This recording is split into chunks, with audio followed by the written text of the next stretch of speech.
everybody, it's Mrs. Dixon. I'm coming to you with a tutorial going over Clever and how to customize it to make it easiest for you. And then we're going to go into Pearson Realize for some quick tips as well. First thing I want you to notice when you log into Clever, you do have some tabs off at the side where you can navigate quickly through the page. There's our links and some apps that we use. What I want to focus on is your favorite resources. Right now, whatever you've put up there is all that's there. So we want to make sure we customize this to make it more user-friendly and put the things up there that we're going to use the most. So if we come down to our e-learning, we're going to use Edsby a lot. So we want to hover over the Edsby icon, and then you'll see the little heart appear. If you fill in that heart, you can see that Edsby is now popped up here in your favorite resources area. So let's scroll down, and we're going to see some other applications and links that we need to go ahead and add up to your favorite resources. iReady, definitely. You need to be doing your 60 minutes of reading and your 45 minutes of math every week. So we're going to fill in the heart there for iReady. Oh, Khan Academy, we're going to be using that very soon too in math. So we come down, you want to get your science and social studies curriculum and tab that. Definitely want to have our Pearson Realize, move that up to the top. And then for science, social studies, and reading, you're going to be using Myon a lot. So fill in the heart for Myon as well. So if you come back over to your favorite resources tab, you'll see that you have all of the icons and apps and links that we'll be needing throughout most of our e-learning adventure. I do want to bring your attention to the teacher pages. Teachers have been working really hard this week trying to create some fun and engaging lessons for you guys, so they haven't had much time to customize their pages. Mrs. Walrath has put some things in. I have added some things to mine. This is not an Edsby link. This is actually the Edsby tutorial. The first time that you logged on to Edsby, there was a 2 or 3 minute video that showed you how to use the program. I copied that video and pasted it here for you. So if you need extra assistance on Edsby, you can always come here and get a refresher on how to use it. Now, Mrs. Gibbs has been super busy, and her teacher page is full of stuff. I'm very impressed. So we come down, we can see that she's got some McGraw-Hill activities. She's got the Star Spangled Banner you can listen to every day if you want to start your day off the way we normally do in the classroom. She's got some relaxing music for studying, some links like that, and some extra music opportunities and some music games. So check out her page as well. The one page I want to really focus on here, under teacher pages, it says week 1. If you come into week 1, I have created links for every day of the week of things that you will need. Here we have, let me go back up a little bit, our Edsby tutorial again, so you can find it here as well to remind yourself how to use Edsby. Then on Monday, you got the PowerPoint and it showed you the activities you had to do. In reading, you had to focus on the article A Turtle's Life Cycle in Myon. So here's a direct link to Myon. You can just click this. You have to type in A Turtle's Life Cycle to find that specific story. In science, you had some YouTube links. I've linked those videos here, so you can just click that for science. You will have to go back to your Clever page, however, so that you can get to your Math Pearson app and to your Science and Social Studies app. Okay, so let's look at Pearson really quick. Oh, I forgot I put it in my favorites. So in Pearson, whenever you log in, let's see.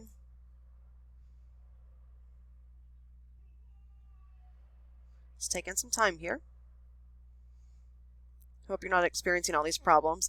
While we are logging into Pearson, some of the things that I have seen and heard from parents is that Pearson is not working on iPads. So if you are using this with an iPad, you do want to see if you can find an alternative resource or alternative device to use. Oh, there we go. Another thing to try is to turn off pop-up blockers. That's been a problem as well for students getting to the interactive worksheets. All right, so as we get into Pearson, you're going to click on your math book and go to your classes. Some of your pages might look different because you may have already changed your page up a little bit. Something I'm adding, this was not here last week for you. This was the 8-6 telling time group of activities to complete. This is a second activity. It's the same exact workbook pages that were included in the 4-piece activity, but this is just the workbook. It's not interactive. So if you guys have been having problems getting to the interactive pages, try using this. So let's look here first to see what we would normally go through. iPad or any device, your video and your interactive pages are working. So you can do your visual learning on an iPad or any other device that you have. You can do your interactive practice buddy, and you can do your interactive additional pages. This is where we were having some problems, was the interactive student edition. Actually, the interactive additional pages we were having problems with also. So if you are having issues with these two, try to log in first. If you're able to access the pages, I want to show you some ways to make your work time a little bit easier. All right. We can see the tabs up here, tab 1, tab 2, tab 3, and tab 4. I've got part of this covered up because I'm using a student's page and I didn't want to disclose their name. So you'll see your tabs, though this does say mark as complete. Then at the very top of the page, let me expand this out some so you can see what I'm talking about here. It says turn in all. So you want to click on that turn in all tab down there. Okay, when you are all done, let me put this back down so we're not showing anybody's names. Okay, so when we go to the interactive pages of either sort, the workbook pages or the additional practice pages, I want to show you something a little bit easier to do than using the math tools.